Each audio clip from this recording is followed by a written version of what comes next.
प्यारे बच्चों, पिछले भाग में मैंने इस वंदना का सस्वर वाचन करा था। आशा करती हूँ कि आप सबने अभ्यास किया होगा। अब इस भाग में मैं आप सबको भावार्थ सिखाने जा रही हूँ।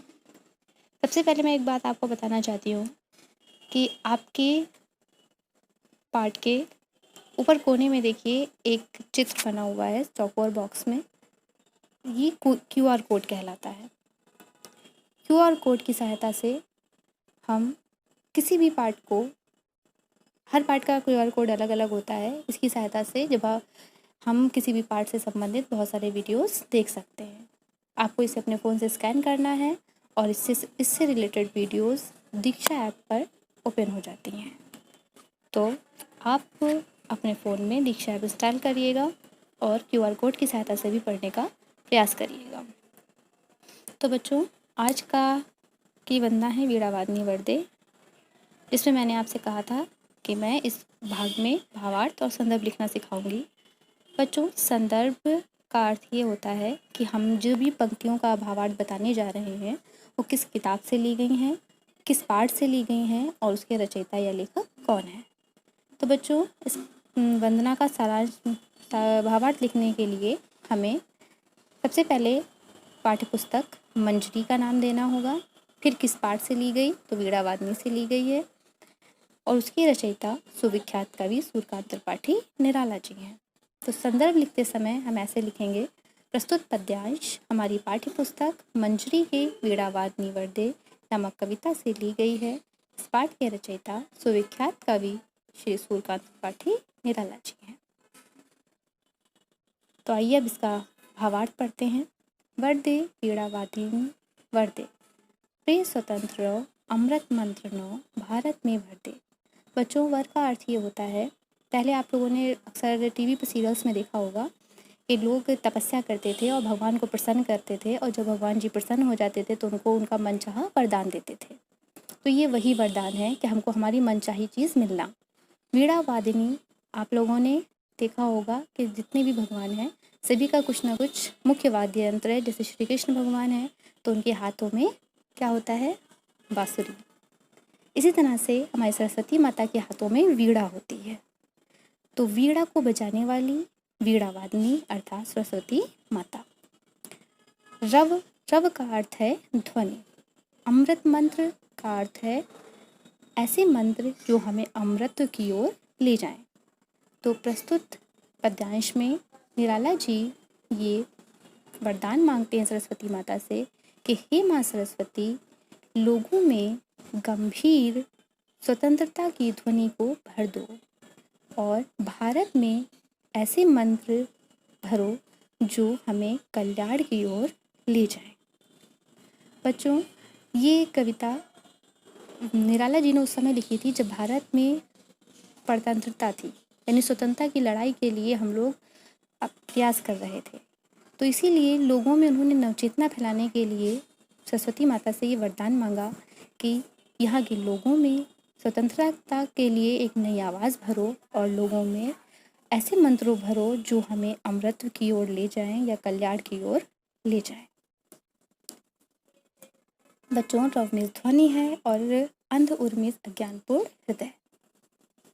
अगला पद्यांश है, काट अंध उर के बंधन स्तर, बहा जननी ज्योतिर्मय निर्झर, कलुष भेद तमहर प्रकाश भर, जगमग जग कर दे। अंध उर, अंध शब्द यहाँ पे विशेषण है और उर संज्ञा है।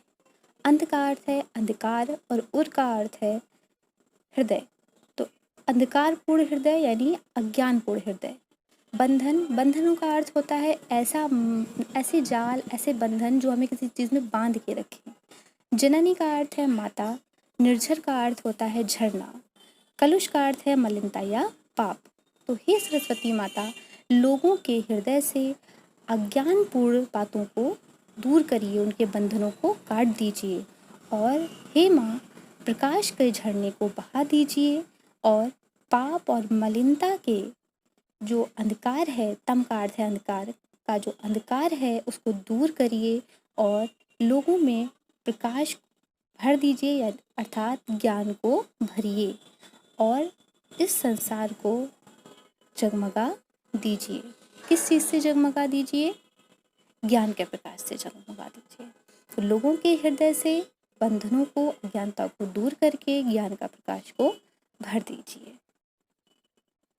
बच्चों, अगला पद्यांश है, नव गति नवलय ताल छंद नव, नवल कंठ नव जलद मंद्र रो, नव नभ के नव विहग वृंद को, नव पर नव स्वर दे।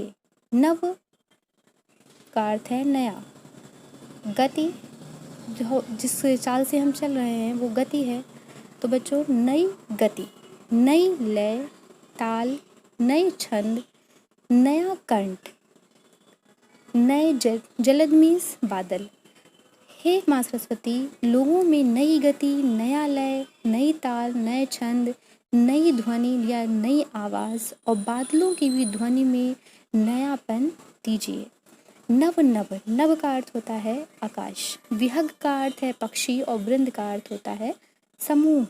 तो बच्चों, यहाँ पे नभ का अर्थ है कि जो हमारा स्वतंत्रतापूर्ण आकाश होगा और उसमें जो रहने वाले भारतवासियों का समूह होगा, उनको भी आप नए पर दीजिए, जिससे वो ऊंची उड़ान उड़ सकें और देश को उन्नति के पथ पर ले जा सकें।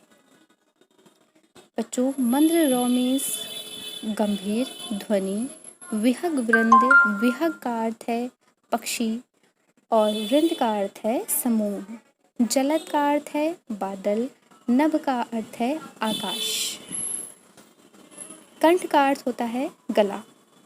तो इस पद्यांश में निराला जी ने ये प्रार्थना की है कि लोगों में नई गति दीजिए, यानी वो जो उनकी सोच है उसको नयापन दीजिए, नई लय, नई ताल, नया छंद और लोगों की आवाज़ में भी नयापन हो, वो नई चीज़ें सोच सकें और बादलों की गर्जना में भी नयापन हो। और जो हमारी स्वतंत्रता आएगी, उस आकाश में जो भारतवासियों का जो समूह होगा, उनको भी आप नए पर और नया स्वर दीजिए। तो बच्चों, इस कविता के माध्यम से निराला जी ने ये कामना करी है कि माँ सरस्वती हमारे देश से अज्ञानता के अंधकार को दूर करें और लोगों में नवचेतना के प्रकाश को फैलाएं, जिससे हमारा देश और आगे उन्नति कर सके। बच्चों, आशा करती हूँ कि आप सबने बहुत अच्छे से इसके भावार्थ को समझा होगा और इसको दोबारा खुद से लिखने और पढ़ने का अभ्यास करिए। धन्यवाद।